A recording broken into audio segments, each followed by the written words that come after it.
Yeah. There it goes. Which is interesting, considering that's Article 1 of their Constitution is no ownership of guns or swords, and that didn't do them a whole lot of good now, did it? Yeah, there are swords everywhere. Well, they have one display in the rich people's houses, right? Yeah, that makes sense. Yeah.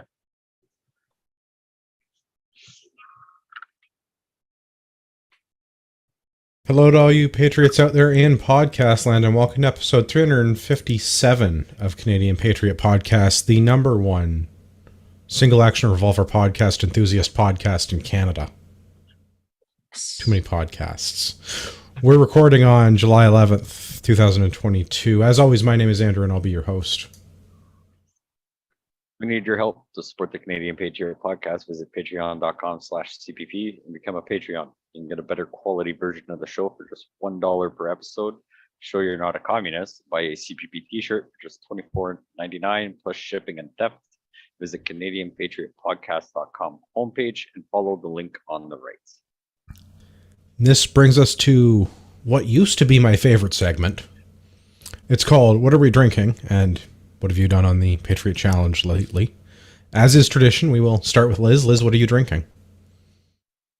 I am drinking neutral vodka soda, grapefruit, something. I don't actually know how to, I don't know if you can see that or not, but I don't know how to say that. Yeah, I'd say it's neutral. Neutral. Yeah. It's got a lot of dots and a lot less vowels It's than German. necessary. Yeah. Just So don't try to pronounce it safe word. Yeah. yeah.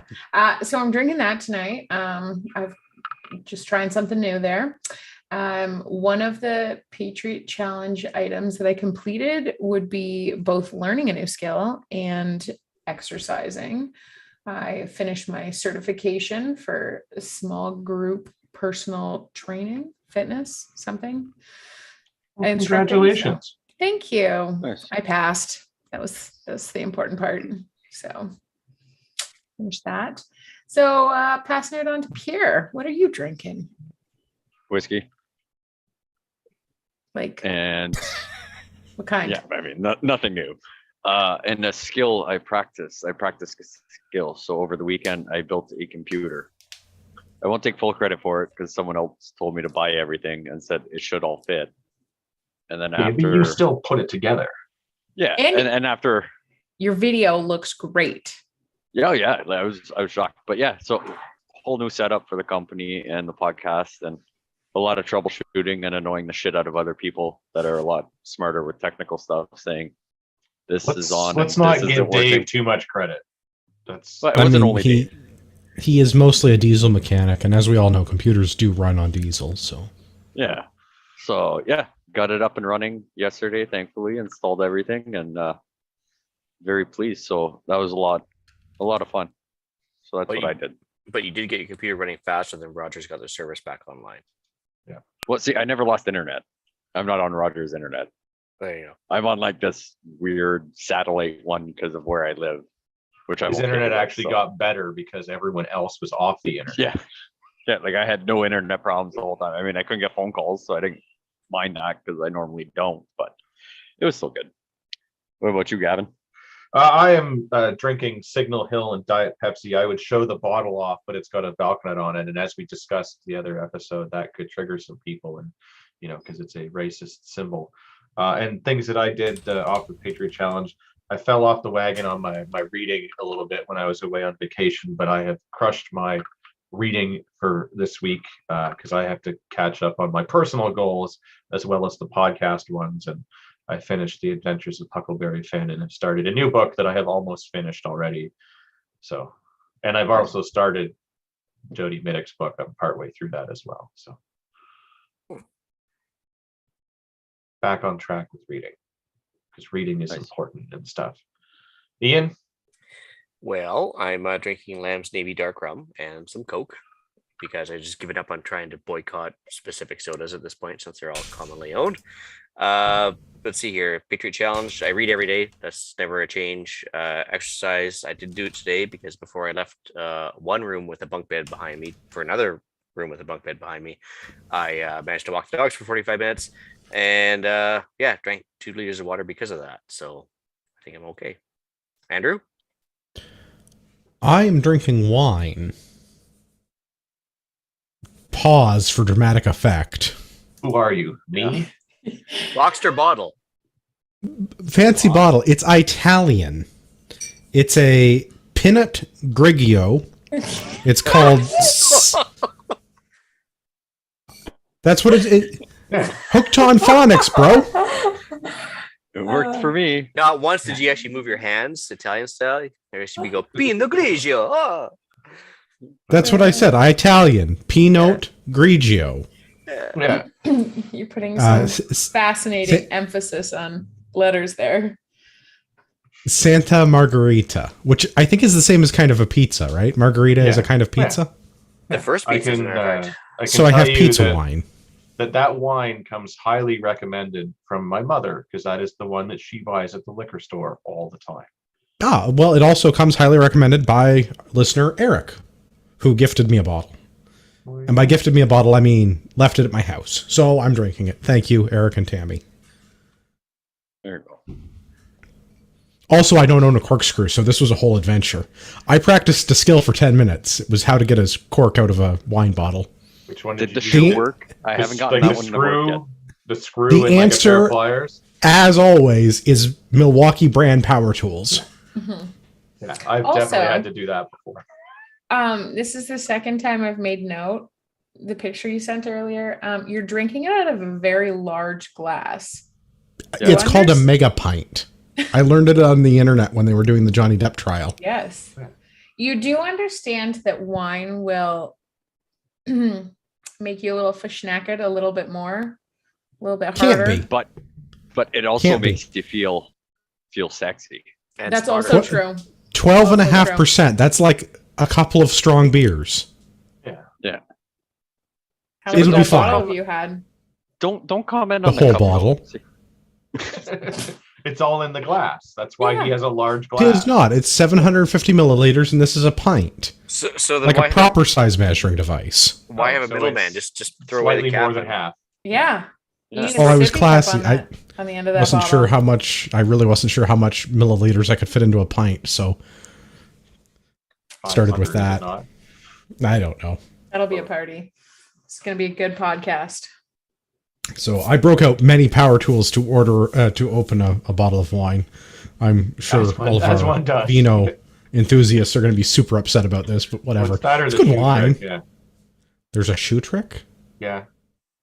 Yeah, Smack if you it grab with a you shoe. put it in the shoe and you smack it on the ground or whatever, apparently like the cart somehow Yeah, I the haven't been able to pressure. do it.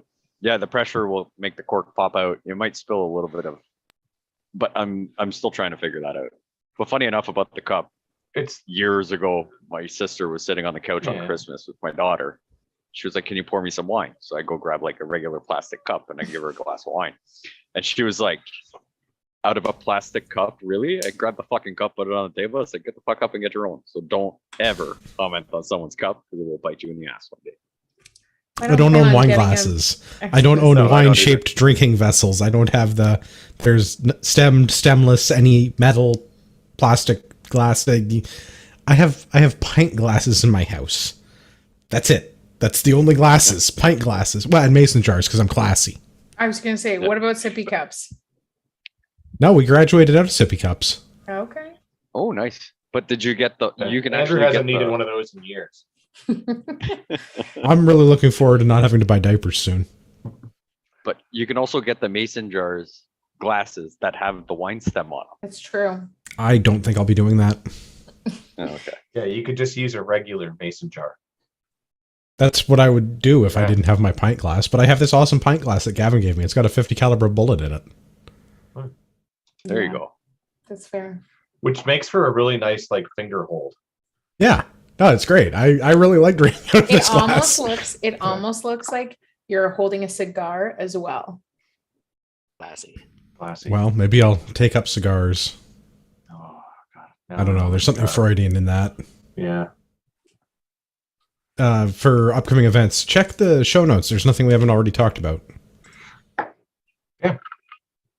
Ben, we'd love to hear your feedback about the show. Tell us all about how Andrew should or shouldn't add wine glasses to his collection. Not But, going to happen. visit CanadianPatriotPodcast.com/feedback and use the form there, or you can email us feedback@CanadianPatriotPodcast.com. A version of the show is available on Stitcher and iTunes. And interestingly enough, we have some listener feedback. Did you want me to read the thing from the thing? Sure. All right. That sounds good. You're doing such a good job. I'm going to have more wine. There you go. From Hal. Hey guys, wanted some advice about how to get cool stuff like that Partisan rifle events going at my local gun club whenever it fits in conversation. So I think we're going to just shoehorn it in right now and talk about how to run events at your That's local exactly gun how club. you do that, is you just force it into the conversation. Yeah. I mean, something innuendo, but moving right along. The Partisan rifle marksmanship match was a fun one. I invented that in COVID because we wanted to run rifle matches and we couldn't. And rifle matches are hard to organize because many gun clubs have rifle ranges. They are not set up to shoot competitions in an easy sort of a fashion. And I missed shooting on military ranges. Yeah, shooting action type matches is problematic in a lot of places. These style are a little bit easier, but yeah, military ranges make this super easy. Well, you need a field, but if you've got a gun club and you can organize an event, we organized the Partisan rifle matches at Guelph. Gavin and I organized those to encourage people to come out and do something through COVID and engage in some rifle marksmanship skill. And it happened to be right around the time that the Liberals banned the AR-15, and we wanted to get other guns out and get people shooting them in a competitive sort of a way, because competition builds a lot of important skills, and also tests all of your equipment and your mental game and everything else, because you can go and plink by yourself all day, but it's not the same thing as putting some artificial stressor there and having the clock or the scoreboard or what have you, and someone else shooting to compete against you. Well, and this is sort of the thing, was we opened up the Partisan rifle matches as a bring any kind of a rifle. Bring a 22, bring a 9mm pistol caliber carbine, bring your hunting rifle, bring your precision rifle, bring your we had whatever. all kinds of stuff. I mean, we had guys that were shooting, old surplus SKSs and Enfields and all of that stuff, to a couple of lever guns. My one buddy brought his 30-06 lever gun. We've had 22s. One guy was shooting a 6.5 in a chassis, and so it was the whole gamut of types of rifles and actions, because it's the kind of competition where, there is a time component, so some sort of manual action is maybe not quite as advantageous as a semi-auto, but the time constraints are not so tight that one can't use a manual action rifle for these and still do quite well. So it all came down to more or less the shooter and not the equipment at that point, unless So I of guess course you're using a shitty SKS, because those are just terrible. It is what it is, and accurate rifles are interesting rifles, right? That's Colonel Townsend. So the thing to get this started is to get a range and then tell the people that run that range, that club, that you would like to organize an event.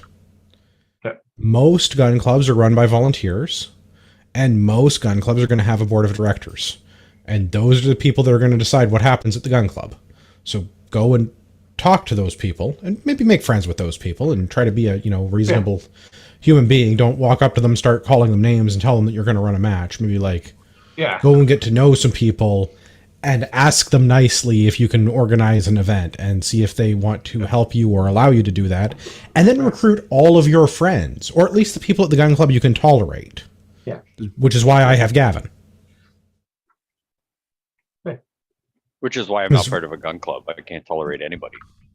Running an event does require a lot of people. So having friends or having people to help you out with that certainly makes it easier. And the more complicated matches need more people. If you want to, I don't imagine anybody's just going to wake up one day and be like, I'm going to start running IPSC matches at my gun club. Because you can't just start running IPSC matches, because they have a whole system of how to become an RSO and a match director and a range official, and it's an organized international sporting body. Yeah. So if you want to start doing, say, IPSC at a gun club that doesn't currently offer IPSC, the gun club needs to be set up to accommodate it safely and under the rules the chief firearms officer has allowed them to operate under. And you need to go through whatever the certification process is with the organization like IPSC to start running sanctioned events at that range. Yeah. Whereas, which is why I stay away from sanctioned events, because I don't want to spend 3 or 4 years getting my range credential thing from IPSC Ontario in order to become a match director. And we already have people at my gun clubs that do IPSC and are far more interested in it than I am. Well, and I mean, not that we do any of these things to turn a profit. It's more of if we don't do it, nobody else is going to do it. And like, if we pay for our gas at the end of the day, we're all pretty happy. But when you start holding sanctioned events, you've got to kick some of the money that you're going to generate up to them to pay for them to do the thing. And there's some pluses and minuses to all of that, right? You know, they have the website to put the event on, so you might get more people, and, you know, the advertising, if you will, of the event goes through and their having network. Standardized range staff does make it easier to pull in volunteers. But for something like Partisan rifle, you know, you in theory could run it by yourself, although that's not advised, because if you have to go pee, then the whole thing gets put on hold. But if you have, you know, yourself and a couple of volunteers, you can successfully run a match like this at your local gun club, or for this particular one, as long as no one brings any sort of restricted rifles, in a field on Crown land. Definitely doable. I mean, shooting on not an approved range, there is definitely a whole bunch of other considerations to take into. I mean, it has to be non-restricted, and you have to do it safely, and you have to be cognizant of hunting regulations and discharge bylaws and a bunch of other safety things. But if you have private property or you have access to public land that you can shoot safely on, then yeah, go nuts. This is the kind of a match you could easily do. Legally, you could do there, so long as you follow all of the existing municipal bylaws. And I think the other thing is not making it overly complicated for regular gun club members to come out and try. Because you want to establish your credibility at that gun club, or that piece of bush that you're using, you're a reasonable match organizer. You probably don't want to just set out and do this if you're not somebody who organizes events to begin with. Yeah. You need to do some marketing. You need to send some emails. You need to update your gun club calendar with what's going on. You need to have some literature come out about what's going on. Otherwise, nobody will be aware of the event or show up. And it's up to you as the match organizer to make sure everybody's on time and everybody's paying their dues and everybody is safe and following whatever your event format and plan is. You don't want people just showing up and pointing rifles all over willy-nilly like. Yeah. We've gone to those events and they're frightening. Yeah, much like Jocko would say, you know, all of the responsibility falls onto you. You are responsible for everything that happens that day as the match director. As the match director, it is a big responsibility, but it's not a responsibility to be scared of. It's just a thing like, as a reasonable adult person, you have to be willing to tell people what's going on and how to do things and have dealt with the safety. So if you've had your firearms license for 4 months and you just bought your first 22, maybe it's time to go and attend some events before you start organizing your own and get some experience. Yep. But if you've been around for a little while and you know the range rules and you're happy talking in front of groups of people and you can exercise some command presence and speak from the diaphragm when the situation warrants it. And don't have a problem, using your big boy words or big girl words and, you know, telling people that they're being unsafe, and do that in a productive, you know, manner rather than a, hey, you get the fuck out of here. Unless there are times when that is also warranted, when someone's not listened to your polite suggestions first and continue to disregard safety or just, you know, be completely oblivious to everything, then you sometimes got to tell them to fuck off. Which, again, on you as a match director to make that call. It's a safety thing. And some people can't do it. And some people want to come out and they're super enthusiastic, but they don't know what they're doing. And depending on your volunteer situation, you might not be able to deal with everybody's nonsense. So, again, having a sanctioned, organized event like IPSC, everybody shows up with like the minimum requirements to ride have been met. Yeah. Yeah, your biggest hurdle is like getting it approved by the club, and then your staff, your volunteers, because your volunteers are what are going to really make or break the event. And having done a number of events at various gun clubs, and having recently tried to get an event off the ground where I was sort of forced to partner with somebody that is not maybe the best person at running events, and that made it sort of fall flat on its face. Whereas when Andrew and I and the other group that's on the show sometimes run matches, we've done a lot of this together. We all know what to do and when to do it. And if there's a job that needs to get done and no one's doing it, somebody goes and does that job. Usually without a lot of cajoling. Usually. Yeah, usually. So for reference sake, I put the Partisan Partisan Rifle Marksmanship instructions in the show note on the website. So when the episode goes up, it'll be in the show notes. If you want to borrow those and give me credit for them, that would be super cool. If you want to visit the Ontario Rifle Association, you're also welcome to steal the close quarter competition rulebook that I wrote. Other provincial rifle associations have borrowed that.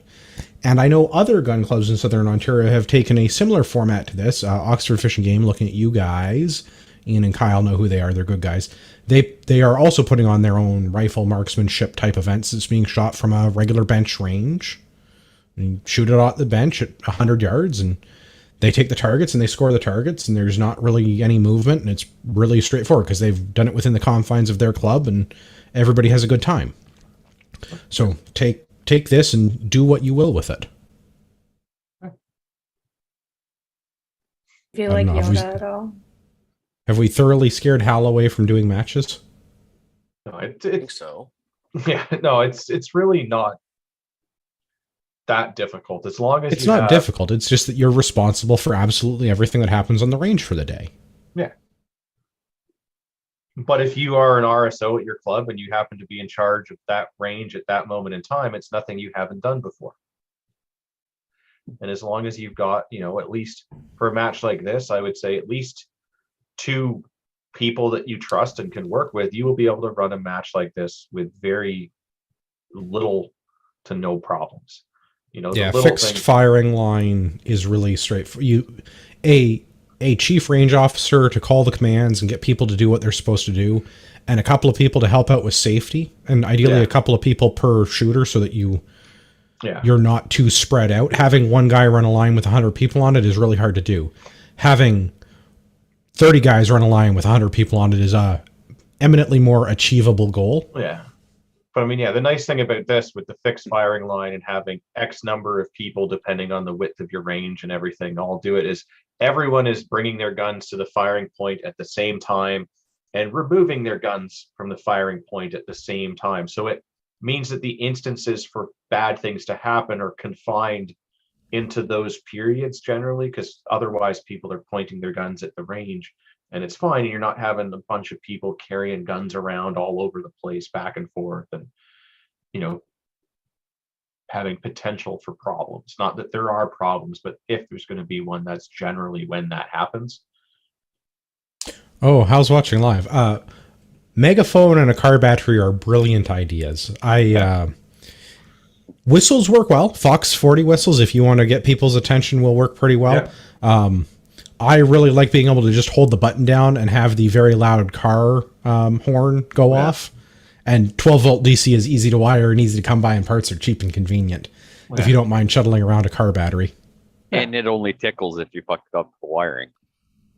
It really shouldn't. It's only 12 volt. It really shouldn't. No, but that's what I mean. It only tickles a little tingle. It's fine. It tickles. It doesn't zap you.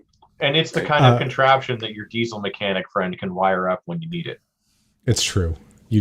A megaphone also really solid idea. Not a cheap product to buy, but music rental places that rent DJ equipment or places that rent sound equipment, you can often rent megaphones from. Done that before. Being able to be heard on a rifle range is important. We also do things like mandate electronic ear protection. It's like if you can't hear the commands, you're probably not following the commands. Yeah. Car battery, car horns, great option. Yeah. Megaphone, great option. Whistle works. Don't recommend the air horn thingy. Yeah. You know, the kind like you get the hockey game, push the can and it makes the obnoxious noise. We tried those. They don't work particularly well. Yeah. They run out of juice. Yeah.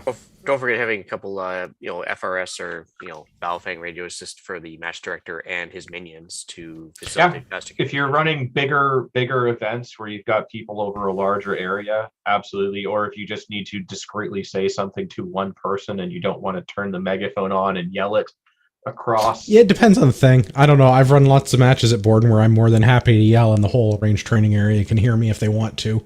Yeah. But if you just need to like radio your buddy, like, hey, I need to go take a pee. Can you run the line for 10 minutes? You don't necessarily need to. Yeah, I don't care if the whole RTA hears me. No, but you're not everybody. Yeah, that's fair. That's some fair. people may not want to inform everybody of that, or they don't feel the need to inform everybody. I just like everybody to know what's going on. Attention, That's important. Yeah. Andrew just wants them to all ask and make sure that he's properly hydrated upon his return. Yeah, the radios is definitely a good call, especially if you're spread out. A lot of the time we'll do a barbecue or we'll run events over multiple ranges. It is nice to be able to coordinate with those people that are out of sight and out of earshot. Yeah. As an aside, Amazon Prime Day is tomorrow. So if you're thinking about running matches, Practice Score is probably the app you want to use. It's free to register for. It will do your payments. They do take a cut from the credit card processing. But otherwise, it is free, and it is probably the best place to organize your match. Amazon Fire tablets are great for scoring. I think they go on sale I think we bought ours for $60 2 years ago. Something like that. Okay, so what would that be after inflation? I don't know, 120 Canuck bucks. Wow. So, yeah, if you're going to do your Amazon shopping, Prime Day's coming up, and Fire tablets work great for running Practice Score on. Yeah, you might want your personal tablet to be the master tablet that you sync everything to after, but for on the range and entering the scores, those Fire tablets are the best option, really. Well, shall we talk about inflation? Pierre brought it up. It seems like a good time to... Yeah, I guess just quickly, how I don't know where you live, but if you're in Ontario and all of the things, and you do get this going, let us know, and we'll come and attend your event, and we might even be able to help you get the first one going. Yeah, I'll yell at people. I don't mind. Fair. I have no idea what I'm doing, but I can volunteer my muscles. Maybe I'll come down and cook. Yeah, you've got a rifle, you can shop and shoot it. Yeah. Yep. Well, inflation? Unfortunately, yeah. Okay. First one in the National Post. This is first reading. We're going back a couple of weeks. We've got a bunch of stuff from June to cover off. Chrystia Freeland seems to be running the country now. And this has been true for the last, I'm going to say 4 weeks now. I mean, at least Did he get the Rona that bad? publicly, Well, she's no. been, I mean, I'm So sure this she's been past running the weekend country he- for a while. But This past weekend, Justin was at Stampede Oh, to see yeah. his adoring fans. Yeah, that like booed But him. you mean the giant pile of shit? yeah, but he thinks those flags mean something different. They all want to love me. They They really wanna- want to love me. Yeah, they want to have sex with me. No, that's not what they're saying. Yeah. Yeah, same thing with North Bay. I think they were giving some booze and stuff. Somewhere northern in Christina- Ontario, yeah. Chrystia had... oh, go ahead. No, it just blows my mind that he would attempt to head to Alberta of all places. I'm surprised you can even find it on a map. It's not part of Canada Yeah, after all. it's not part of Canada after his statement. Whatever. The guy's just delusional. Yeah. So, inflation is way up. We're looking at 6.8% for the year currently.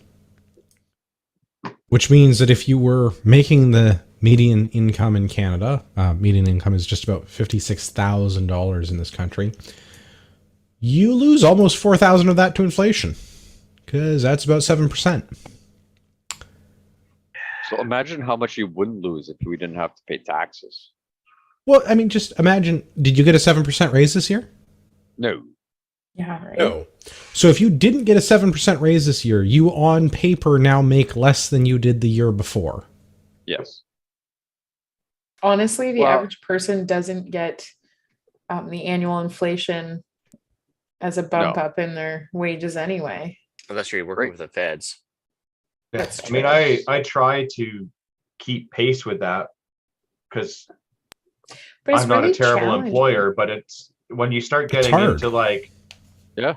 7-8%, and that's 7-8% that doesn't take into account a bunch of things like the housing and all of the other stuff. Because if they Look at actually fuel. did like Well, and proper this is inflation, this it is would be- 7% of the inflation, not 7% of what's actually happened to the economy. So Yeah. the other part of that too is that it's kind of a decided number by the financial industry. It's not like I actually think that the inflation percentage is usually a little bit higher than reality.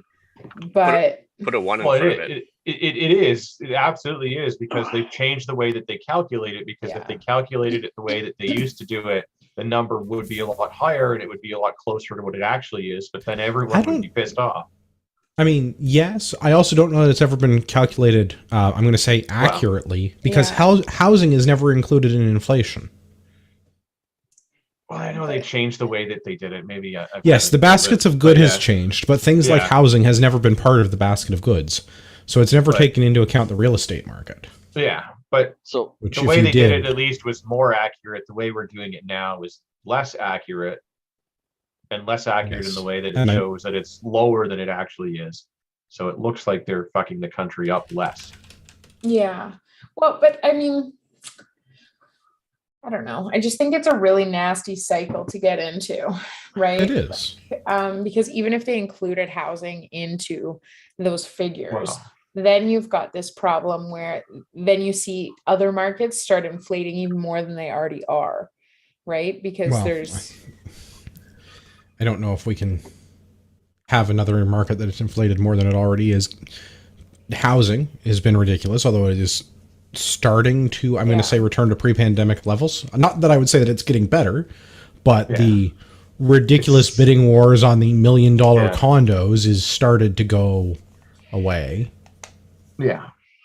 I honestly, excuse me, sorry for yawning, but I honestly don't think that people can afford the housing, and that's part of the issue. Well, I think we ought to probably talk about that when we get into some of the Bank of Canada stuff, but the part that scares me, the part that I'm most concerned about in this article, is that the economists say the economy is top heavy with cash. Estimates from the end of last year, Canadians sitting on more than $280 billion in excess savings accumulated through the pandemic, the highest in the G7. I'm sorry. The fact that I'm good at saving money and not spending it means I have excess savings? no, Well, so yeah, I have a feeling this big excess savings is all the people that every year, spend the $10,000 to $15,000 to take a family trip somewhere.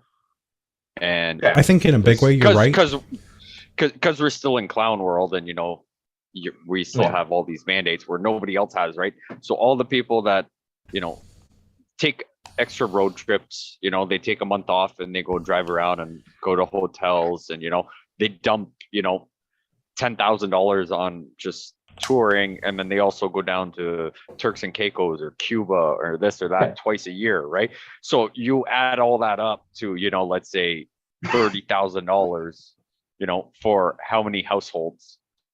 I think that plays a big factor into that excess saving compared to. I am just willing to having agree that people it is take- a factor. I don't think it's the only factor, and maybe this is different. The people that I'm going to use the people I work with loosely as a indicator for this. Instead of traveling for the last 2 years, they've all been renovating their houses, because I've had to listen to them complain about how much lumber costs and how they can't find competent tradespeople. Yes. I would think- agree that, I mean, there's probably a few people that just didn't go on their vacations and have that money sitting around. But I'm sure most people put that money into something else because that's just how people do. The vast majority of people are not good at saving money, as Exactly. evidenced by the debts and everything that everyone's got. And if they're stuck at home, they went out and bought that extra big screen TV. They put a pool in. They redid that bathroom that needs to get done, or they ordered more pizza and more alcohol and all of the other things. Projectiles, and stuff. Yeah.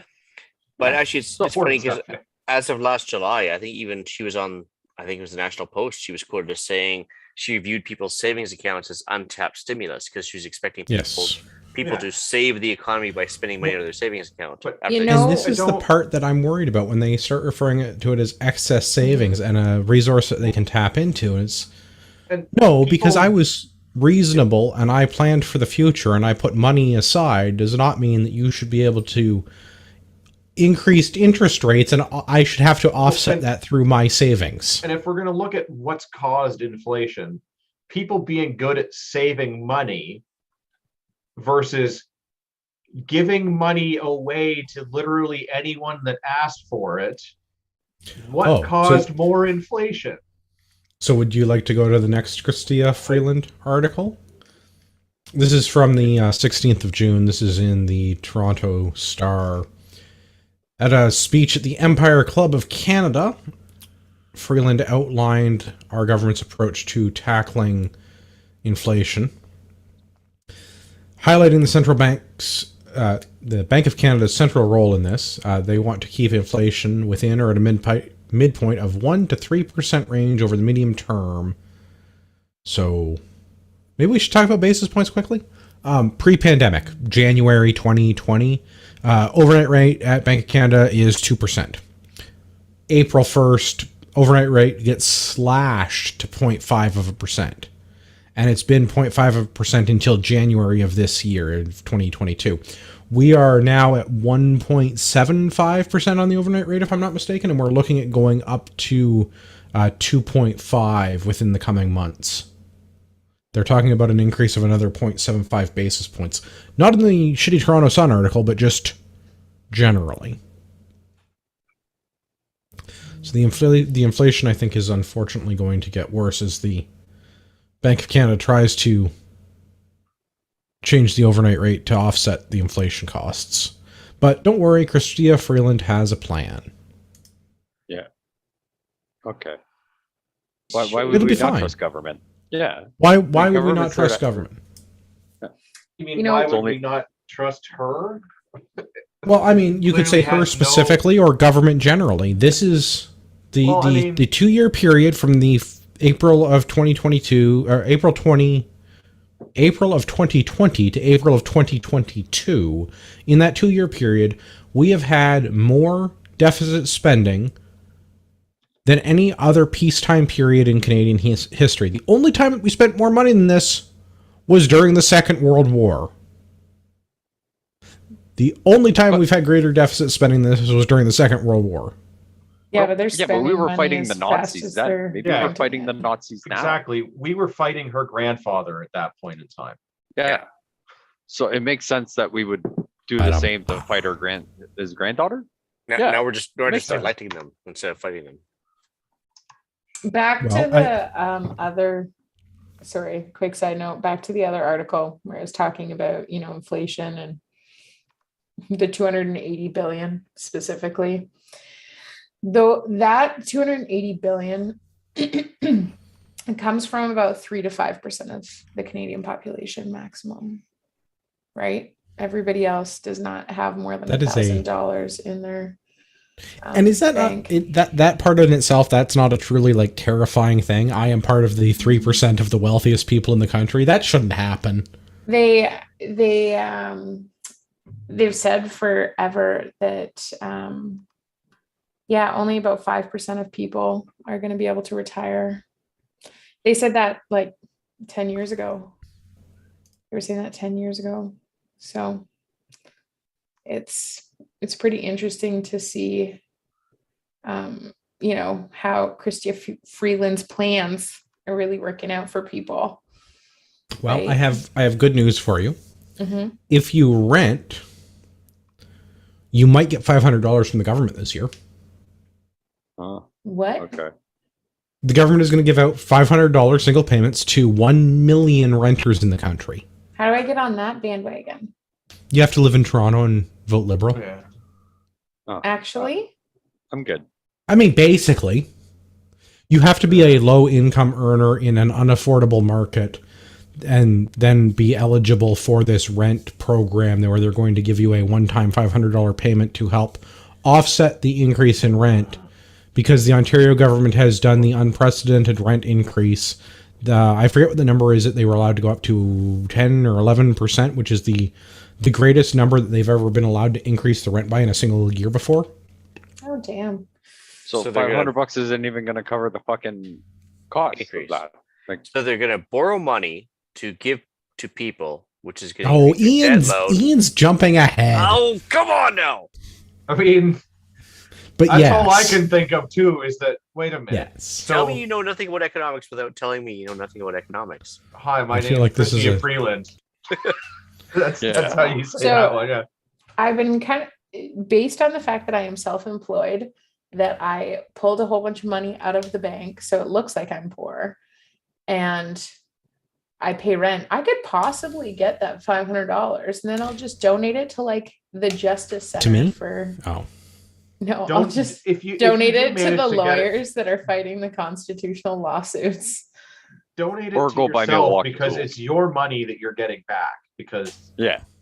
Yeah, but it's That's- also your money and your money and your money. Well, no, you It's paid more not- than 500 yeah, Oh, you yeah, paid that's- way more than that. I Yeah, don't really right? think it's Like- even. It's I not even agree fair to with say it's their money or his money or that guy's money. It's, our It's my granddaughters. children's Oh, money. absolutely. Well, It's the yes, if you dumbest look at thing the ever. debt that we're in, yes, it's Which, as children's children, we should talk about our grandparents.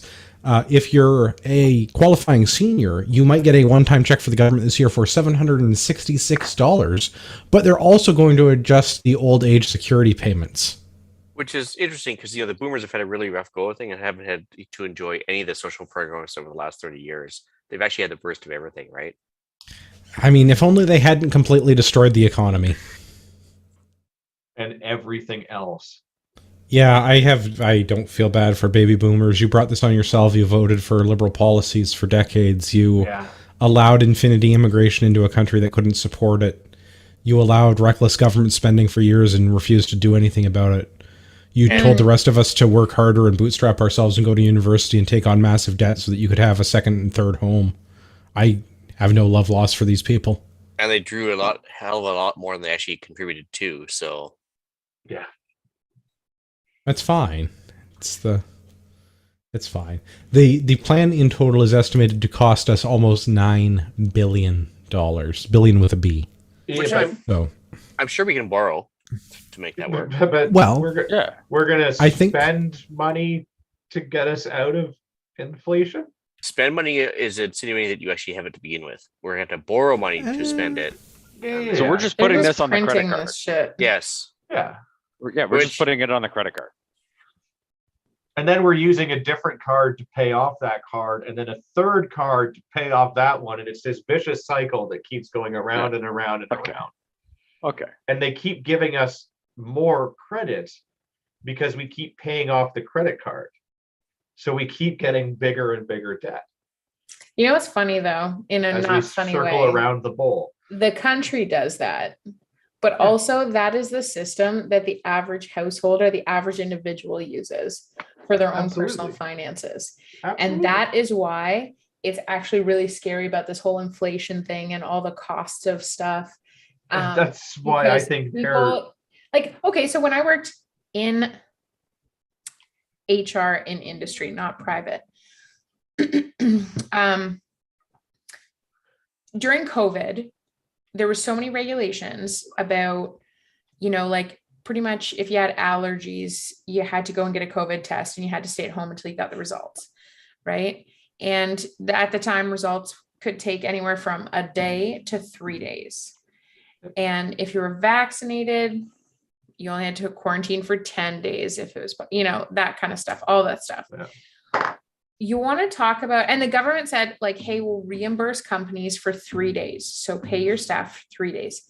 That's like for a year. Okay. So that's not even the testing phase of one test. The average person, I don't know how many times I was on the phone with people that were like freaking out because they couldn't be off work for a day, let alone 3. Yep. Yeah. It was wild.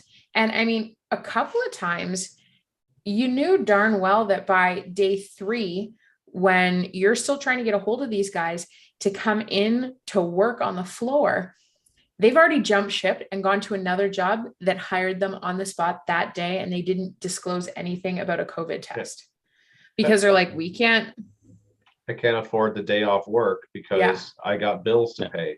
Yeah. And they had no buffer. And there's so many people that just have no buffer.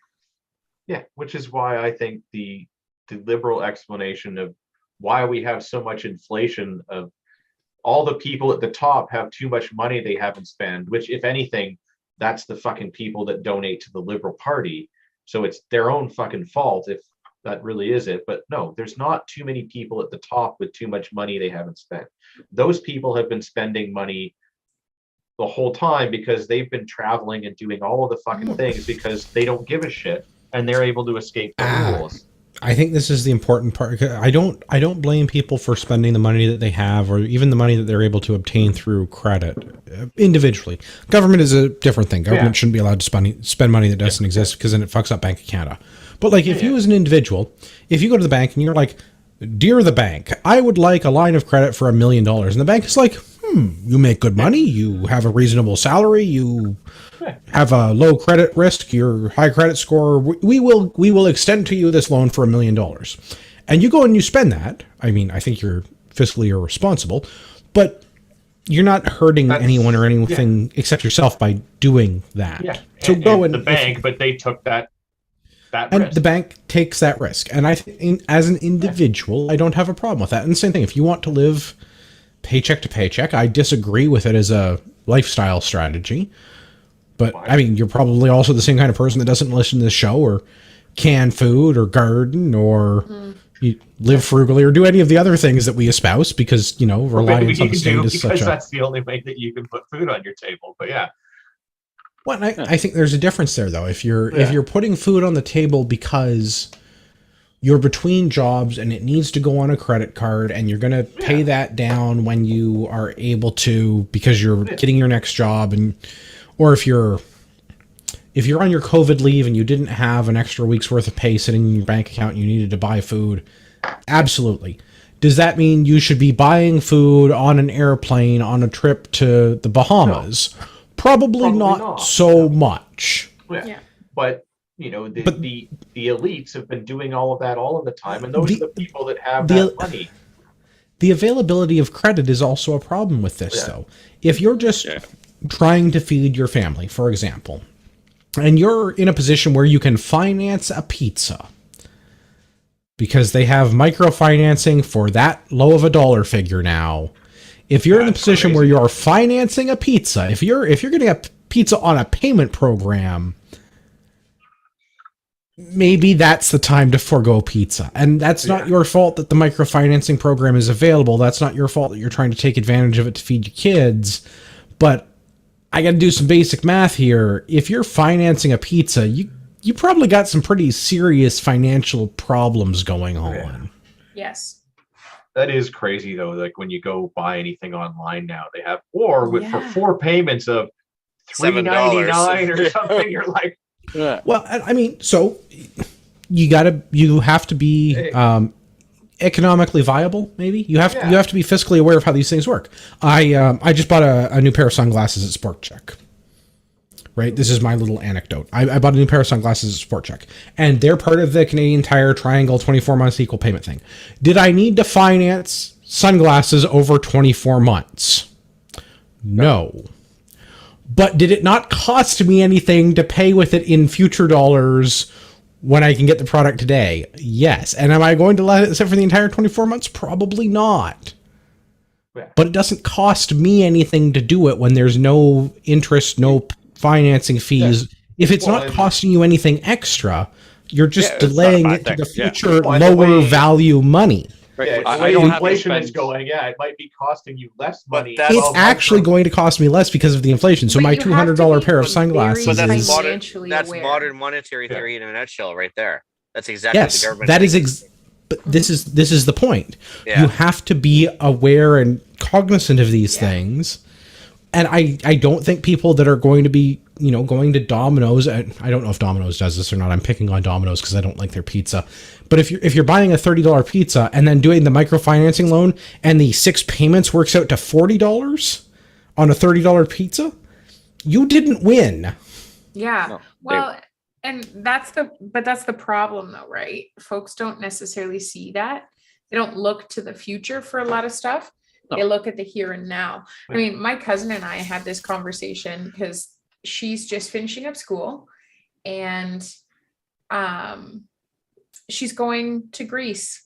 And I was like, do it, and she's like, well, it's a lot of money and all these things. And I was like, do you have 6 months to pay for all of your expenses? Do you have 6 months worth of savings? And she's like, yeah. It's like, you're fine. Yeah, on a you're trip. in a better position than 98% of the people in the country. So Go on a maybe trip. the, You've been working hard. the Jay Wellington Wimpy of I'll pay you Tuesday for a hamburger today approach is not a terrible one after all. In certain It's- circumstances, yeah. I think. Because on Tuesday, this $5 that you owe or whatever a burger costs these days, which is probably more than that, is going to actually be less money because of inflation. Which, playing the inflation game is one thing, and I don't think you should be doing that at like microfinancing levels. No, I don't think you should be financing a hamburger or a pizza. I don't think that's a great long-term plan. But if you can do no interest, no payments, no administration fees, no nothing else, and you're just delaying paying back the value of the item, sure. But when you're paying 29.99% APR, maybe That's not a so big much. well, that's like those people that do those like payday loans and all of that. It's like Yeah. if you're in a bind Which, and you need to do that, then again, you got to do that. But I disagree. but you'd be probably better off going to the bank and getting a loan at the bank, and it'd be less money. But in my little ideal society where I am king, payday loans are one of those things that are being outlawed, like politicians and lawyers. yeah, Cool. but I Agreed. think that payday loans are they are a more blatant version of a bank. So Predatory lending should just Yes. not be allowed. but, Predatory okay, lending should just straight up be outlawed, and people who commit usury should just be But I don't know if it's removed from necessarily- society. But I don't think it's any different than you walk into a bank and for some reason you have either a meeting with a banker or, it's that time of the month when the tellers have quota. Do you have to go to the bank on that time of the month? I'm so confused about modern banking. Yeah. Well, you I should thought you went just to the let store me for that. finish the sentence. And then you Sorry, I got Like, distracted. I- Go I- on, please. I picked that up at either Costco or the pharmacy and not to the bank. But No, but when, as I said, the time of the month when the tellers have like quotas to meet. like the Right? police. Yes. So they are pushing whatever they've been told to market. So you go up to the in-person teller, or you have a meeting with the bank manager and the banker for whatever reason. And they say like, oh, are you interested in a loan? Or I just pre-approved you for a loan. You're able to get this much. Like they do the work for you and they kind of suck you in. I don't think that payday loans and bankers are that much different. I think that bankers are just the more professional version because they're both corporate entities that are just trying to make money and they don't really care who you are, right? They don't care that they may be breaking families apart or putting somebody in such financial stress that causes them to do some pretty tragic things. Neither one of them care about that. I think that the payday loan situation is just more, abrupt and aggressive seeming. Like it Well, just yeah. doesn't seem as nice. It's not. We'll give you half of your paycheck today if you sign it over to us so that we get it when you get paid. Yeah. Yeah. And I mean, so I the mean, bank uses lube, is what you're saying. Yeah. Holy bit. balls. So I just looked up the rate for a random payday loan placed in Ontario, and the annual percentage rate works out to almost 400% on the principal. Yeah. Yeah. It's Ian's old man noise is exactly how I yeah, feel about this. it is not a good thing to No. do, but there are No, people I mean, we're that also- the bank won't give credit to. Yeah. Which I think that's a bigger problem about our banking industry. And I mean, I know we have 5 banks, so Yeah. like we have the illusion of choice, but we really don't. Why can't I just No. go and deal with the Bank of Canada directly? Well, there's this whole other thing too that again, folks, banking is so complicated now. Like the administrative part of banking, not the actual financial side of it, because the financial side of it hasn't really changed. You know, you still have the Bank of Canada directing certain things and it being facilitated, but it's the administrative kind of side of the bank that when you walk into a different branch or whatever, you know, they have different ways of doing things. That can be extremely overwhelming and complex for people that they don't know. They're just trusting the bank at what they're telling them, Yeah. Well, right? and- So people can get super sucked into just about anything and have no idea because you can't be good at everything. And that's where No. it just is super And you're relying shitty. on professionals Yes, to do their to job, and have you're expecting them to integrity. be professional. And I mean, Yeah. again, in Andrew's idea, like fascist utopia here, usurers would be outlawed. Yeah. Wasn't the Bank of Canada's mandate to offer 0% loans I originally? believe that is the founding principle, but I don't believe that is the practical Well, what they it's do. never now. happened, but Banking no. But and I mean, banking in But general I don't is- see why do I have to go to one of the big 5 banks or somewhere else, a local credit union or wherever? Why do I have to go somewhere else when they're just tacking more percentage points onto the overnight rate? Yeah, like, the I overnight rate is 1.75 now. Why is my mortgage 2.7%? Why am I paying an extra percent on my when I can loan? just go Yeah. to the Why Bank of can't- Canada. But I mean, like, really, if it's a public entity, it's a government service. Why is it not operating in the interest of your average why is it- Canadian? If Not it's that a it's public just thing, like- why is it not accessible by the public? well, not that I think Well, and he's if the it's world's- not, not that I Yeah. think he's the world's best legal advice, but Rocco Galati actually took the Bank of Canada to court because they were supposed to, under their mandate, offer 0% loans and never have. And so he's I supposed to feel get like off- he didn't win that. Yeah, well, they actually just kind of buried it, and it never went anywhere. But he took a bunch of people's money and Shocker. disappeared. Yeah. I mean, dealing with the banks over the years, because I do that for my job, running a business and all that. You know, we've had various bank managers and everything, and like, my business is very stable and has been for years. And like the way you would deal with a bank 20 years ago versus now is completely different. Like Mhm. we have Which I to don't understand the need for that. deliver And I think all that's- kinds of reports, and it's just like, oh well, if you know, if It's our like you're a slave to the bank. if our rather than- ratio is this, then Yeah. we don't need to deliver these reports. But if it's this, then we do need to do the things, even though we're still in a very good, strong cash position. You know, we have to give them more or less information. And anytime that we need money, which, you know, occasionally you do, because that's how everything works these days. It's like, you know, we've got a revolving line of credit. And you know, we have to buy a bunch of inventory at a certain time of year in order to have it on the shelf to sell it. So we've got to buy all the stuff and then slowly sell it out. So we need that line of credit to pay for it for the business. But like when you're in your good part of the year and you haven't bought anything and everything is almost sold out, they're like, do you really need that line of credit? How about like we bring that down? You're like, no, like I need it. Like I will need it next month. Mhm. Because that's how, like, you've done business with us for 30 fucking years. It hasn't changed in 30 years. That I this will is buy our a busy lawnmower from you period, today for $5 if I can pay you back next Tuesday. and hamburgers and pizza. Yeah. But like, just you used to be able to go and talk to your bank manager, and like, you'd have a personal relationship Yeah. with them, and there would be some trust, and a handshake was good. And Every maybe, 5 minutes they're changing. yeah, and maybe Every that 5 was minutes. too loose, but now it's like you go to your bank manager and your bank manager has no authority to make any decision, and it all gets kicked to the risk assessment department. Yeah. And so maybe there should have been a little bit more of that back in the day, and maybe we could have avoided some things. But I do want to go back to one point that Liz raised a minute ago. And the unavailability of credit, I think is the right word. Some people can't go to the bank to obtain that loan or obtain that credit card or do that thing. So they're stuck using these other means of obtaining credit. Again, I feel like this is a fundamental flaw in the way that the system is orchestrated. Why do we not have a public entity, a government institution, a government service that's providing this, that is mandated to do it? We provide health care to people that decide that they should smoke a pack of cigarettes a day or consume crystal methamphetamine or drink to excess or any of the other vices that they have. Why do we not have a banking system that's set up in a way to support people the same way that we have a healthcare system that's set up to support people, even though I am morally opposed to their choices?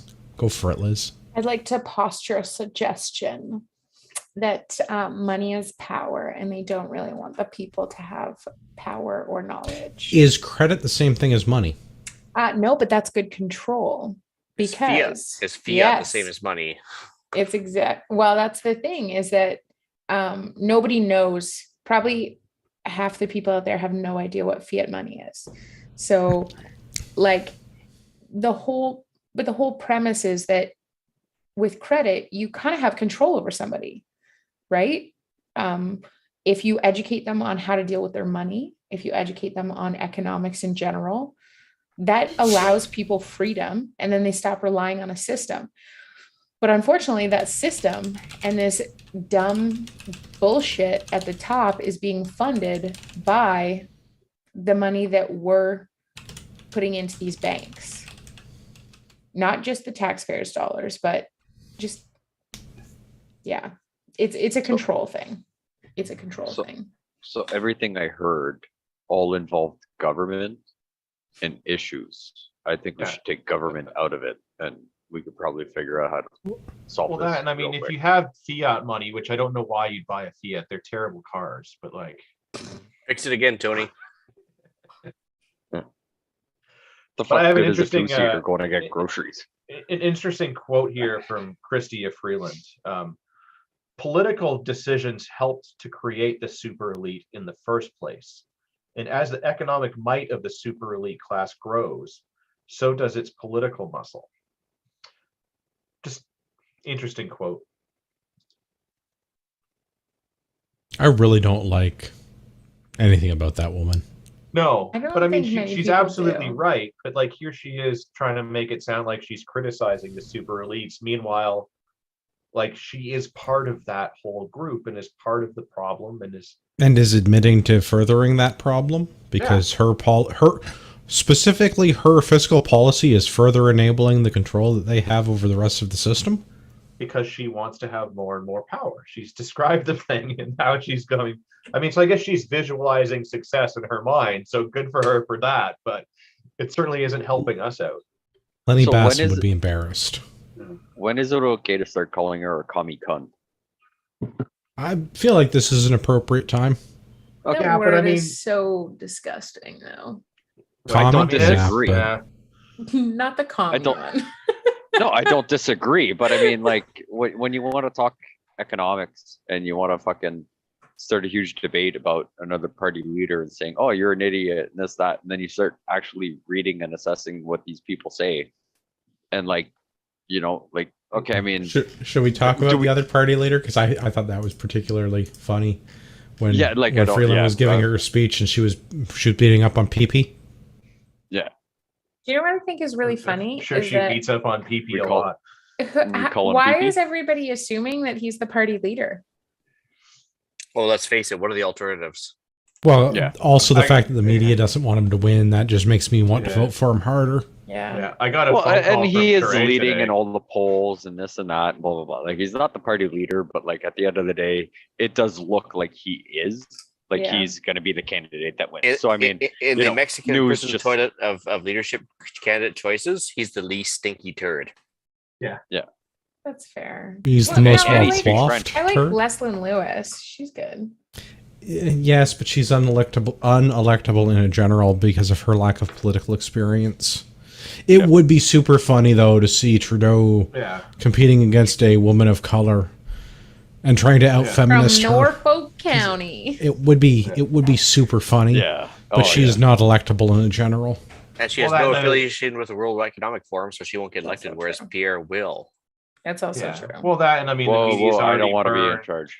burned Lewis with her, Other Pierre. even though she doesn't necessarily Okay, for okay. it or against it, but like the whole abortion debate, like the last go around with her, they're like, would you have the debate? And she's like, well, I'd have the debate or whatever. And they're like, oh, she wants to, Yeah. and that basically, anytime anyone even questions that, it burns that Yeah. bridge to be elected.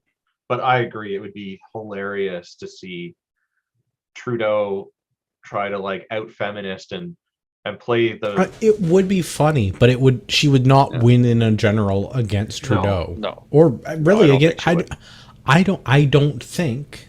Maybe I'm wrong. I don't think if it was Chrystia Freeland and Leslyn Lewis in a general, and you have to pick the white liberal or the black conservative, I'm still thinking Chrystia Freeland wins based purely on the fact that they can say she's been in government, she knows what she's doing, she has a proven track record.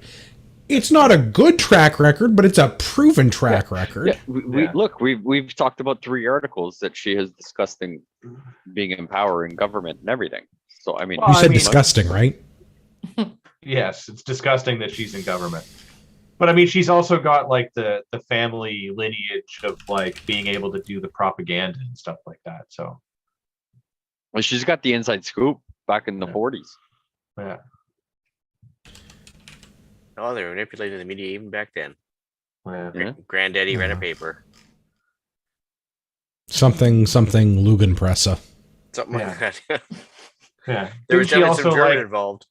traveling in like Asia and going to dog fights or something? Wasn't that Well, her she as well? spent time in communist Russia as well, and she was known for Uh-huh. having many gentleman colors as well. Oh, no, wasn't it Freeland That's that like went on that trip surprising. to the, I mean, like- I know everybody gets desperate, but man, No, it's cold Ivan, winters. I you guess can do you're better, bored. bro. Yeah, well, communist Russian. What are they going to do in the middle of winter, right? yeah, but was it not Freeland? You know what, that went on Literally that- might have done anything it. else. Yeah. They might have done her for Mother Russia. You never know. They couldn't leave the building. The snowdrifts. Yeah. I don't know, man. After a certain amount of time, you never know.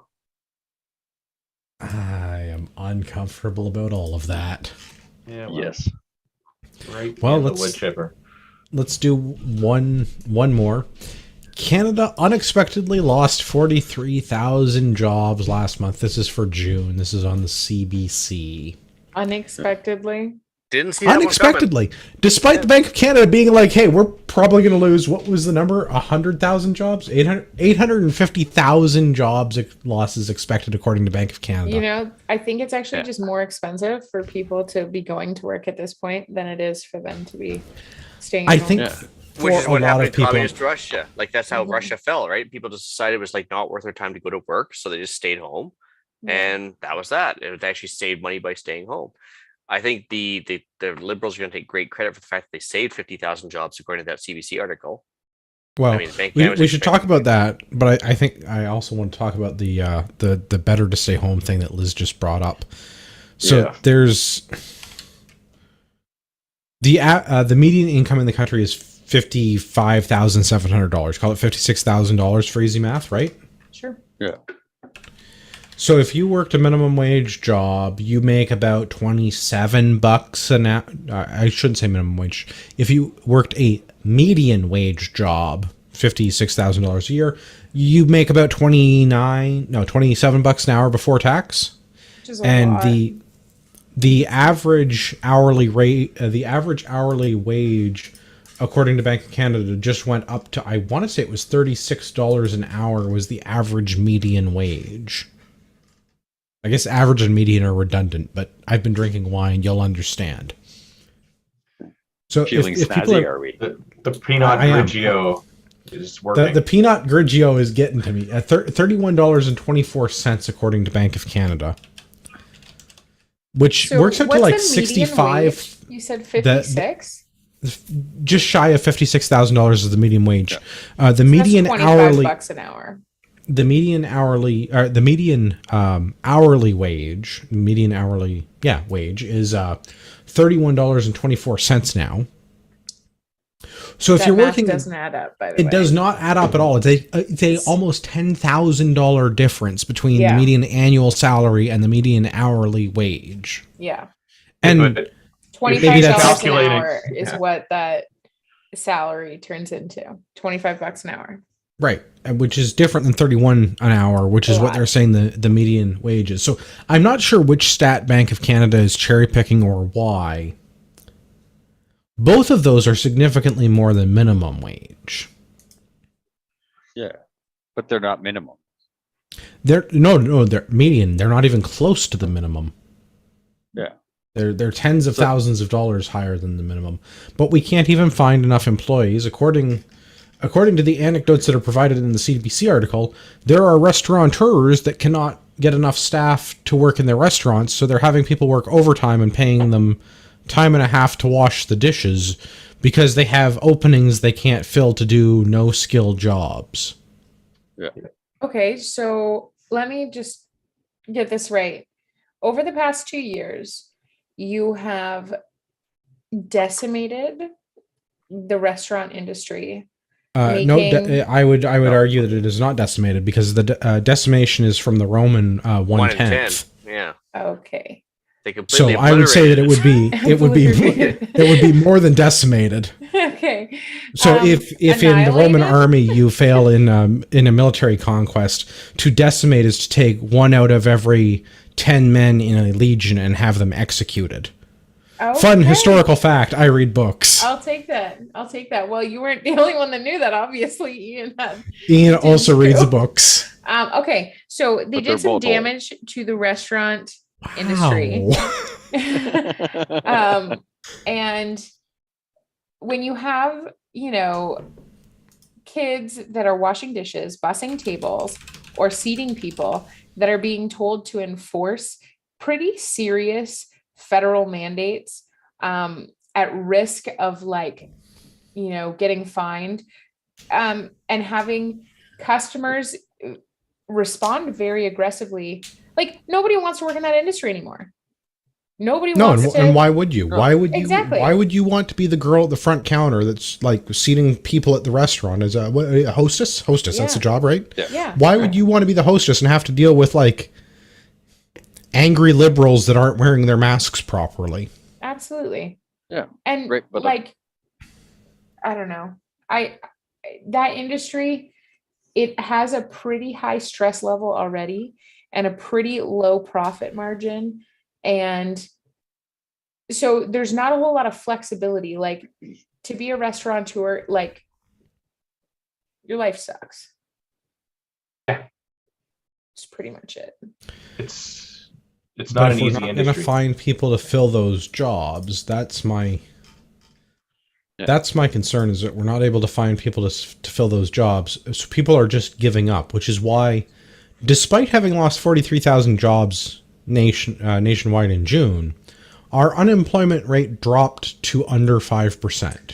So I have a theory about that, though. Okay. A bunch of us HR people were talking just a couple of weeks ago about this, because everybody across the board is struggling to get staff. Here's the thing. Because you have to fill out forms indicating that you've hired somebody, it reflects that they're employed there. But if they don't make it through their training process or even orientation of a couple of weeks, the data's already been kind of established, right?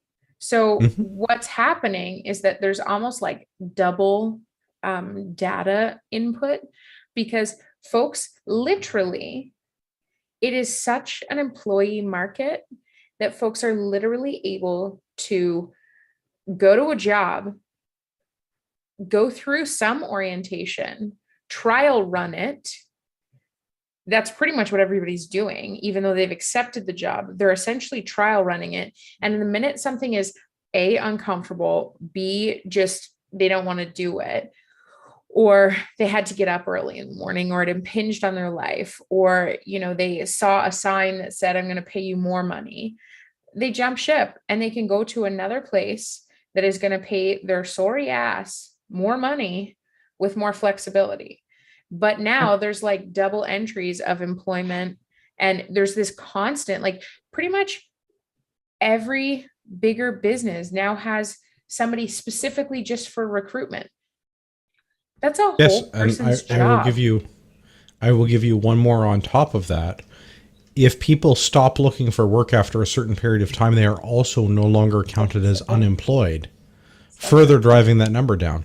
So we have people that are quickly changing employers, and we also have people that are just staying home and collecting government benefits forever. And after the benefits run out, in certain cases, they're also considered off the job market. Yes, this is also true. Here's a question that maybe you guys would know from just like people in your circle, but how many of those folks coming out of the market do you think have to do with families deciding to go back to a single income household because they've decided to do certain things like homeschool their children, or, you know, just kind of they had to because they had to deal with, you know, online schooling or homeschooling over the past couple of years? Zero. Professionally, I know no one like that. Personally, I know several people like that because those are the kind of people I like to hang around with. Yeah. See, my friends were already not working as single family incomes, or they never got involved. They were either self-employed or they never qualified for EI. And so they just, they were never in that sort of like statistic group. I forget how long it is, but you have to have been looking for work for so many months, and then if you don't find it, they take you off the list. It's under a year, but I don't know by how much it's under a year. I don't remember the number. But I mean, I would definitely say I've seen that. Like, we've been trying to find people at work this whole time in several of the locations that I have, and you get people that do the interview. We even had one guy we hired on the spot. And I can't remember if I told the story, but we hired him on the spot because he's like, oh, when can I start? We're like, if you want, you can start like right now. Like, you can get paid for the afternoon if you start right now. He's like, I'll be right back. I'm gonna go get my work boots from the car. Got in the car and just drove away. What? Because you foiled his plans.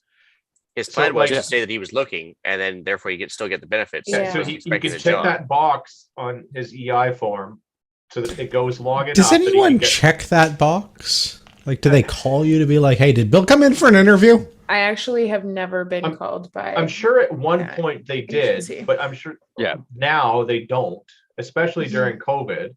Yeah. During the COVID, where they I were don't just think like, they did, but yeah, previously I'm pretty sure they did do follow-ups on many things. Well, at least it was probably random spot checks, so it's possible that they would have, but it wasn't like a guarantee.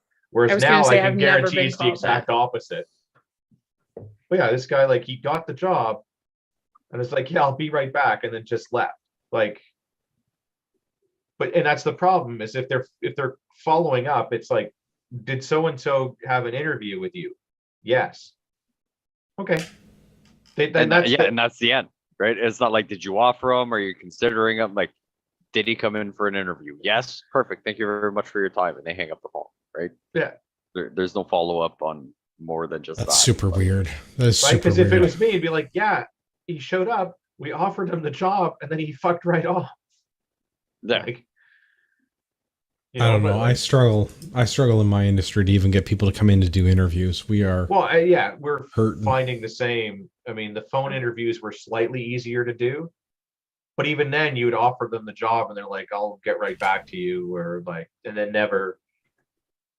So I think that is also providing a really twisted self-confidence that's like misplaced. So, you know, the fact that it's really stressed labor market, I think, is making a lot of shitty workers feel really good about themselves and playing job offers, what they think are job offers, against each other. They're like, they're artificially more valuable than they are, because we're at that point where, like, when you're somewhere around that 4% unemployment, that's basically the only people not working are the people that don't want to work. Yeah.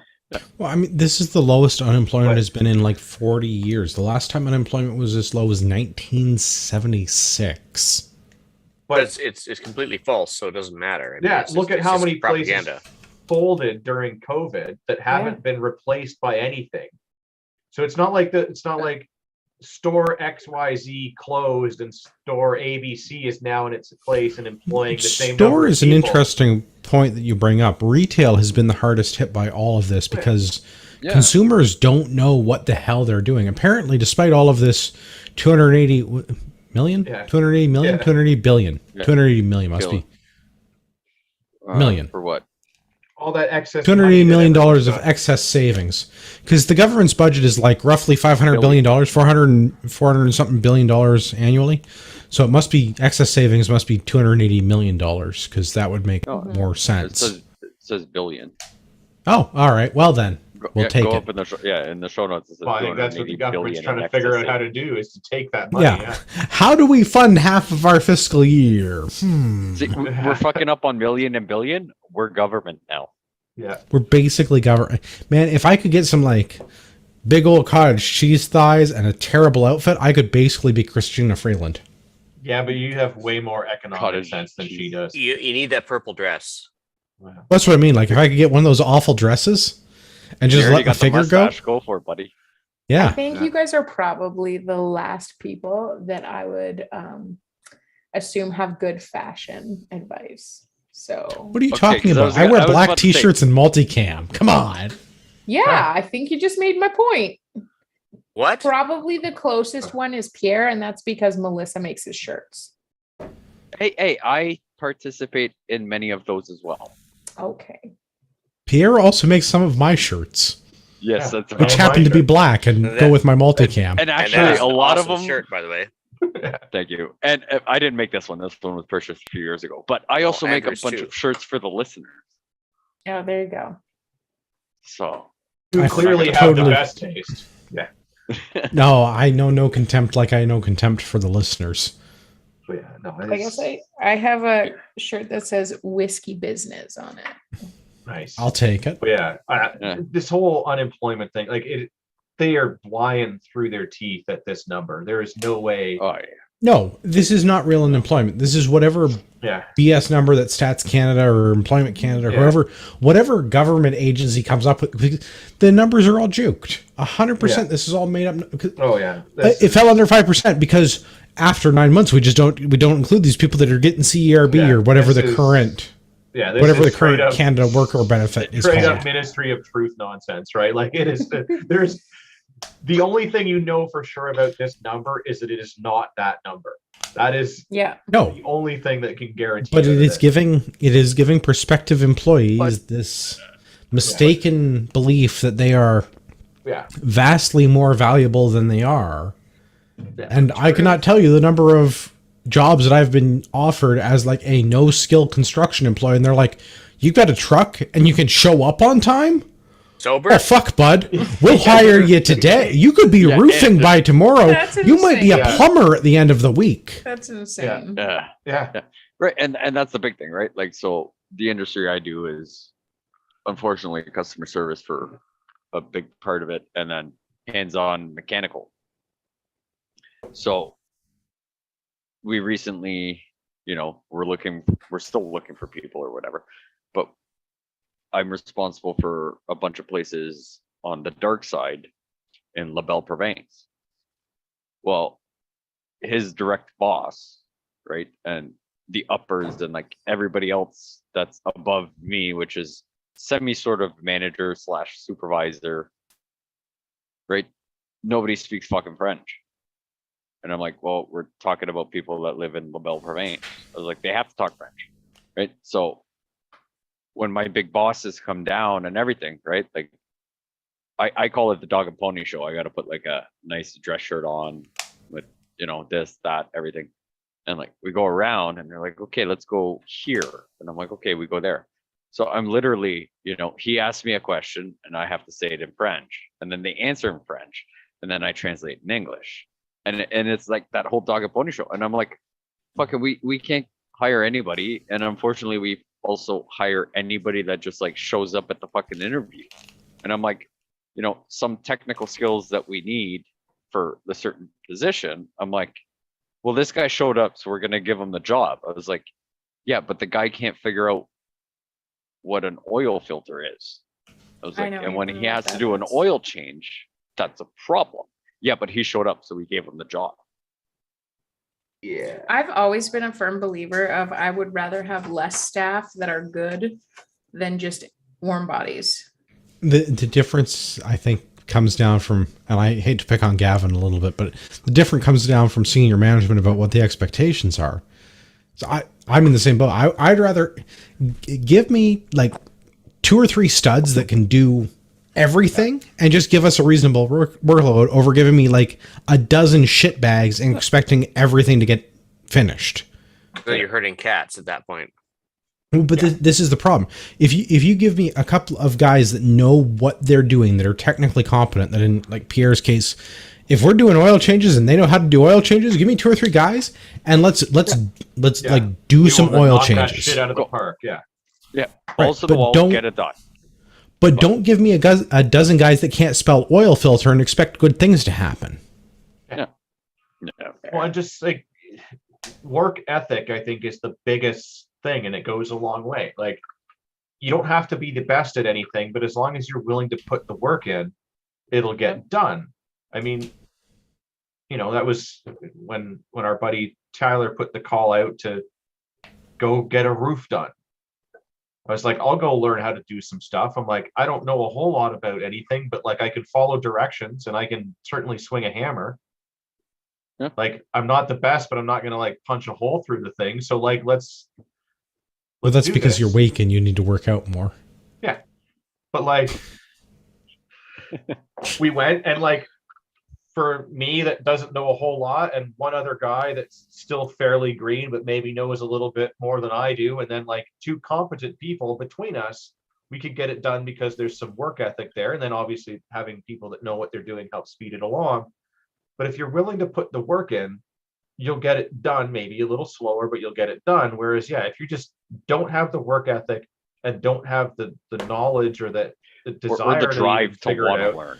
The difference, I think, is on the management end of that. If you were the guy that was quoting out the roofs and you said, I'm agreeing to having 10 places roofed this month, and you've got 2 experienced contractors and 2 guys that can spell the word roof, and you're not getting 10 roofs in. Like, it's just not it's not happening. You've got to allocate your resources, and if you know that your resources are 2 competent people and 10 pylons, maybe don't take on that many contracts. Right. And I think that's that is a failing on why we were in the position that Pierre has, where they're like, they showed up to the interview, clearly they want the job, which, well, technically accurate, does not make them helpful.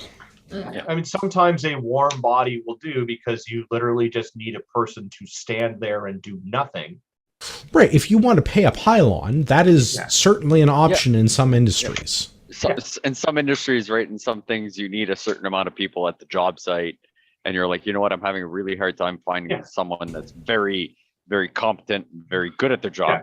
But like, I'm willing to lose the money, and like, if every this guy, roadside construction site has that guy that holds the stop sign.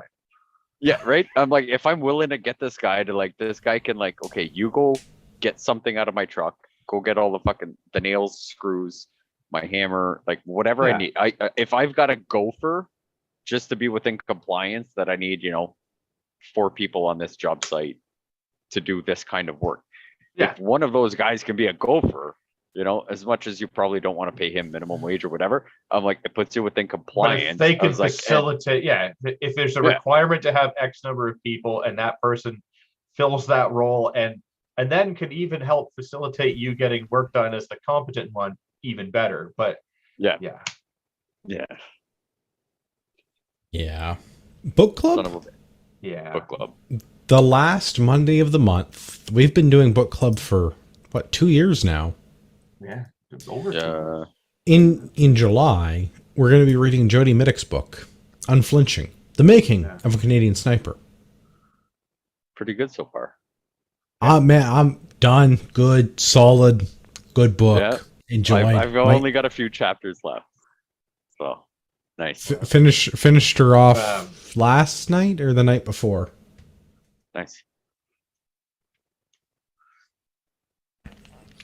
August, we're doing Richard Cannell's book, The Most Dangerous Game, a whopping 40-page read at Peter's suggestion. So buckle up, you've got 40 pages to read. That's going to be a big one for August. Should we not do that one into August and September, Well, just in case. I'm making room for September so we can fit in Gulag Archipelago.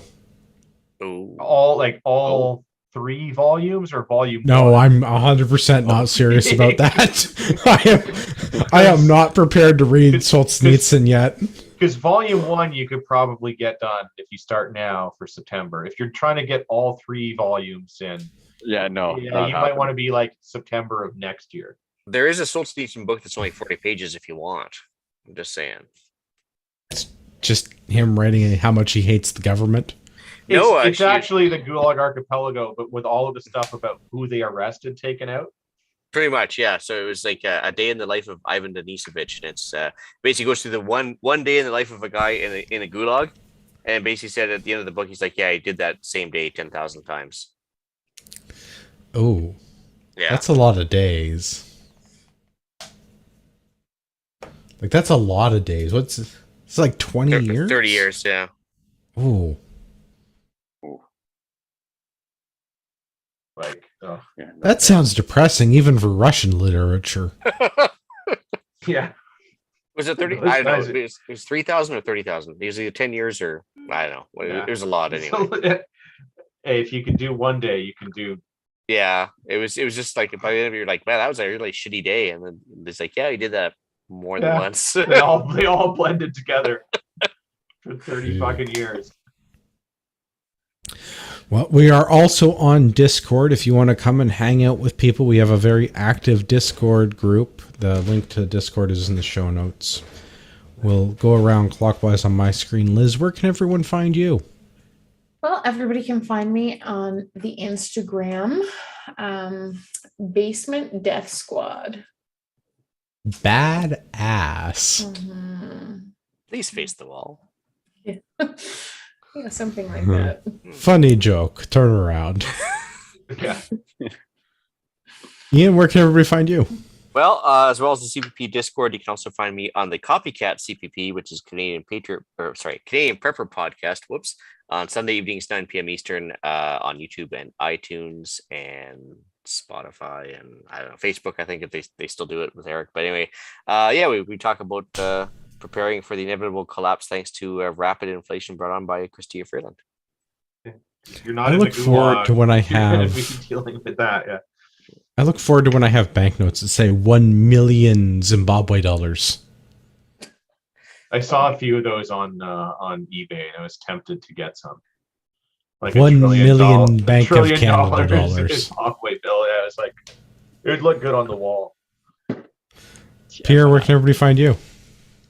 I'm on the Discord as well as off-the-wall customizing at gmail.com. Off-the-wall customizing on Tickety Talk, Instagrams, everything else. And new computer, I didn't send the thing where my personal thing is back here, but if you watch other episodes, you can find me on Instagram. I don't do much, but I'm there. All right. Gavin, how about you? The best place to find me is the Instagram Zerbex GTA. If you have listened to the entire podcast, you deserve a discount code. When you're shopping at RagnarokTactical.ca, use discount code Patriot when you check out. You are literally taking money out of my child's college fund.